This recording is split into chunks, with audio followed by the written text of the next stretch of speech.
안녕하세요. 안녕하세요. 안영환과 전용의 안전빵빵 5월 20일 월요일 순서 시작하도록 하겠습니다. 두 번째 주제로 넘어가도록 하겠습니다.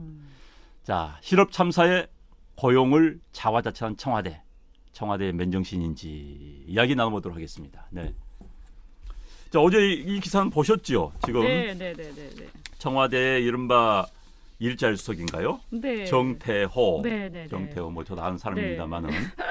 저는 사실 이분이 일자리 수석이라는 것 자체가 되게 웃겨요. 그렇죠. 한번 말씀해 보세요. 아니 솔직히 제가 뭐 정태호 수석 개인을 폄하하는 건 아니고요. 네네. 사람은 이제 적재적소에 갖다 놔야 그럼요, 되는 거 그럼요. 아닙니까? 네. 이분이 다른 면에서는 또 뭐 혹시 재능이 있을 수도 있어요. 네, 그런데 그럼요. 네. 그래도 일자리 수석이라고 하면 대한민국의 일자리가 어떻게 생기고 네.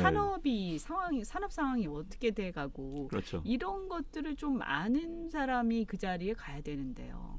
이분은 그것과 굉장히 거리가 멀죠. 그냥 노무현 재단에 뭐 이렇게 관여를 좀 하시고 제가 알기로는 그냥 운동권 그렇죠. 운동권, 진보 정당에 좀 소속돼 있었고요. 그리고 네. 굉장히 진보적인 그러니까 좌파 성향이 굉장히 강한 사람인데요. 뭐 무슨 일자리 수석입니까? 네. 이분이 어떻게 일자리에 대해서 이해는 하는지 잘 모르겠어요. 네, 그러니까요. 일자리 문제에 대해서 매사를 정무적으로 판단하는 청와대 수석들이 아닌가 싶습니다. 네. 그런데 또 간담회를 하셨더라고. 간담회. 네. 네. 그래서 아마 이제 고용 동향 관련해서 좀 하고 싶은 얘기가 있으셨던 것 같아요. 네. 그래서 정책 성과가 났다 뭐 이러면서 네. 취업자 증가수가 뭐 네. 이렇게 굉장히 괜찮다는 식으로 이제 얘기를 한 것 같고요. 네. 근데 문제는 취업자도 증가했겠지만 실업자도 증가한 거죠. 그럼요. 그죠? 네. 네, 그리고 이 취업자라는 게 도대체 뭐냐라고 했을 때 결국에는 이제 노인 일자리. 네. 네, 저는 이 내용을 좀 지금 우리 의원실에서 좀 다시 분석을 해서 비판을 하려고 네, 너무 열받아가지고 좀 하셔야 됩니다. 네, 네. 너무 열받아서 네. 뭐 노인 일자리라든가 뭐 이런 이제 정부가 만드는 일자리들이라고 네. 보이고 어쨌든 확인해봐야겠습니다만 이 민간의 사실은 기업에 제대로 된 일자리가 늘어나는 게 중요한 거잖아요. 그럼요. 그죠? 네. 그래서 지금 이런 식으로 계속 하는 거 굉장히 심각한 문제다. 그리고 제가 누구한테 들었는데 이 요즘에는 정부가요 이렇게 네.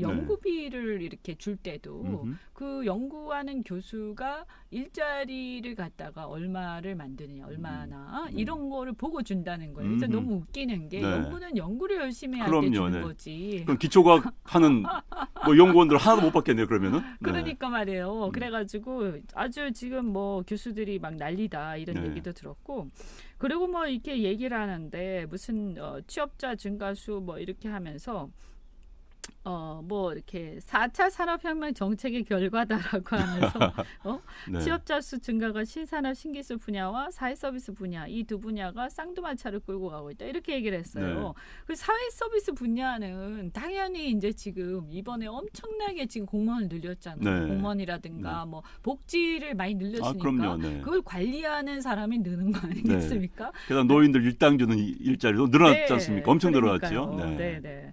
그래서 뭐 이런 지금 아주 그리고 신산업 분야에는 당연히 늘어야 되는 거 얼마나 늘었느냐가 문제고 또 그렇죠. 어디에서 늘었냐가 네. 중요한 거 아니겠습니까? 네. 그래서 지금 현재 봤을 때 그리고 이제 고용보험 가입자 수가 네. 늘어나고 있다는 걸 가지고 고용이 늘어났다는 얘기인데 네. 그게 아니고요. 네. 지금 어떻게 돼 있냐면 왜 그 기억나세요? 네.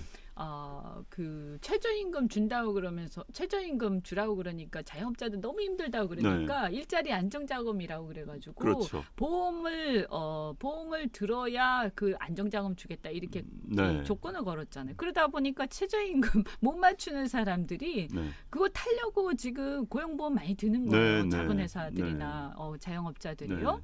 이런 것도 모르나 정말. 이거 지금 자기들이 해놓고도 모른단 말이죠. 그럼 이제 뭘 알고도 그러면 사기, 모르고도 그러면은 그러니까 무시, 너무 무식. 웃기고 그렇죠? 그다음에 네. 이제 요즘에 실업급여 받는 사람이 너무 네. 늘어났어요. 네, 그러면서 그렇죠. 이게 네. 사실은 또 부작용이 뭐냐 하면 네. 실업급여 받아서 이제 계속 이렇게 또 어떤 좀 좀 나쁜 케이스 같은 경우에는 네. 그걸 계속 받고 그다음에 또 비자발적 실업인양하고 다시 또 사용자하고 이렇게 결탁하는 경우도 있고요. 그래가지고 네. 새는 돈이 되게 많거든요.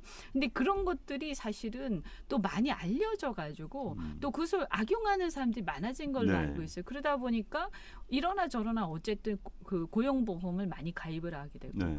또 그다음 구조조정이 많아지고 실업이 많아지니까 네. 또 불안을 느끼는 사람들이 네. 또 고용보험에 대한 필요성이 많이 늘어난 그렇죠. 거죠. 그래서 네. 이건 꼭 지금 긍정적으로 볼 만한 건 아닌데 네.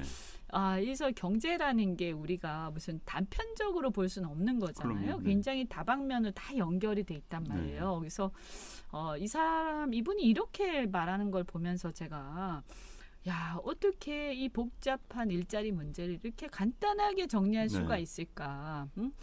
이거는 사실 무식한 것이라고밖에 제가 네, 네, 일자리 그러니까요. 문제를 네. 다루기에는 적절치 않은 분이신 것 같아요. 네, 지금 저희 임님이 네. 네.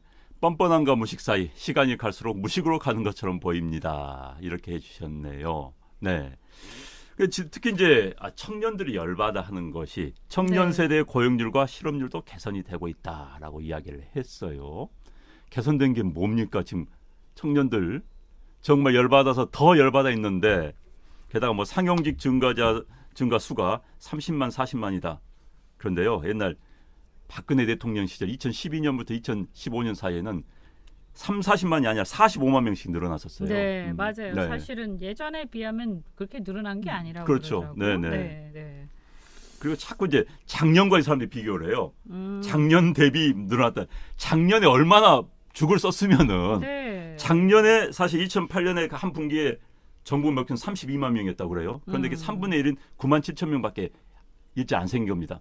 거기에 대비해서 이번에 많이 늘어났다. 이게 말이 됩니까? 네, 맞아요. 네. 그리고 그 올 들어서 취업자 증가를 한 부분이 노인 단기 알바 있잖아요. 뭐 네. 휴지 주고 네. 뭐 하는 거. 이런 게 한 30에서 40만 네. 개 정도 급조가 됐다고 하거든요. 네. 그러니까 그거를 만약에 빼게 되면 4월 전체 일자리 수는 오히려 한 16만 개 정도 줄어든 것이다. 이렇게 네. 또 얘기를 하네요. 네. 그리고 이제 그 30대, 40대 일자리는 28만 개가 사라졌다고 합니다. 네. 그래서. 마이너스 28만 개요. 그러니까 사실은요. 30대, 40대 일자리가 중요한 거잖아요. 그럼요. 네. 네, 노인 일자리하고는 또 사실 질적으로 다른 네, 거고. 부양가족들이 있기 때문에. 네. 그리고 이 일자리 중에서도 또 어떤 일자리냐가 중요한데 좀 안정적인 일자리라는 게 이제 제조업이라든가 금융업 이런 쪽들인데 그렇죠. 네. 제조, 금융, 유통업에서 17만 개가 사라졌다고 합니다. 네.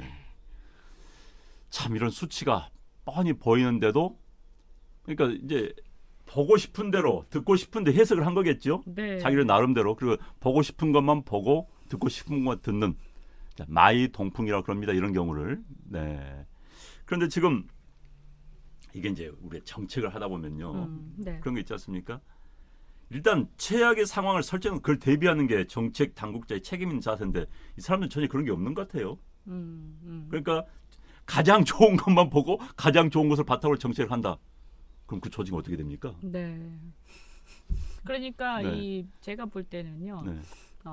이건 이제 사실 정치인으로서는 최악인데 이 책임감이 없는 거거든요. 네.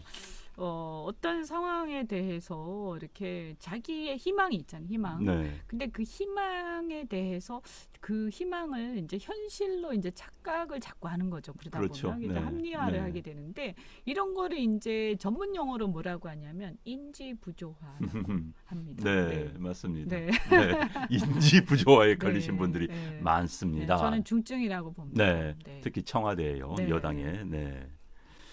그런데 지금 대통령이 어젠가요? 그젠가요? 언론을 보니까 우리나라 지금 국가 채무 비율이 40%를 이제 마지노선으로 유지하려고 하는데 네. 대통령이 뭐 그 필요 없어. 돈 더 쏟아 부으라고 이런 이야기를 했다고 그래요. 어떻게 생각하세요? 여기에 대해서는? 원래 그분들이야 지금 이런 거잖아요. 저는 이게 약간 하루살이 비슷하다라고 생각하는데 네. 나중에 뭐 어떻게 될 값에 일단 내가 잘 되는 게 중요하다 이런 거죠. 나라는 어찌 됐든지 간에. 그럼요. 네.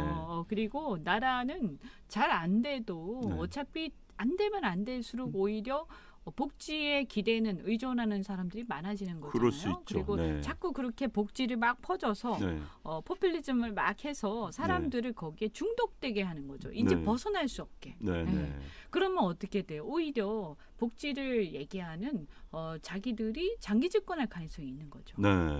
그래서 지금 이게 이제 딜레마인데 그들이 그러니까 이 나라가 망가지면 망가질수록 그들이 집권할 가능성이 높아진다. 네. 이런 거예요. 네. 네. 그래서 저는 이 사람들이 무책임하고 무식한 것도 있지만 사실은 또 한편으로는 뭐 의도적으로 하게 하겠어요. 근데 야 그렇게 돼서 나빠져도 우리한테 나쁠 게 없어.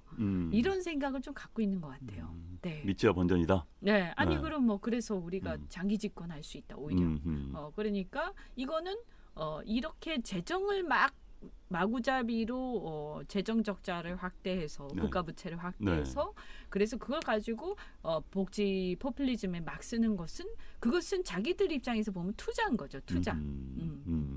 집권을 위한 투자. 네, 집권을 위한 네. 투자. 그래서요, 베네수엘라에 네. 또 보면 그 걱정 많이 하죠. 우리 네. 많은 우리 시청자분들이 그 걱정 많이 하십니다. 네. 네. 근데 보세요. 사실 참 이해가 안 가잖아요. 네. 그 베네수엘라가 정말 잘 나가는 나라였는데 네. 이 차베스 정권이 들어서면서 이런 복지 포퓰리즘과 사회주의를 시작한 거 아닙니까? 막 그렇죠. 기업을 국유화하고 말이죠. 그런데 이게 차베스 정권 그다음에 이제 마두로 정권까지 오면서 그렇죠. 네. 이게 벌써 한 15년 넘었어요. 네.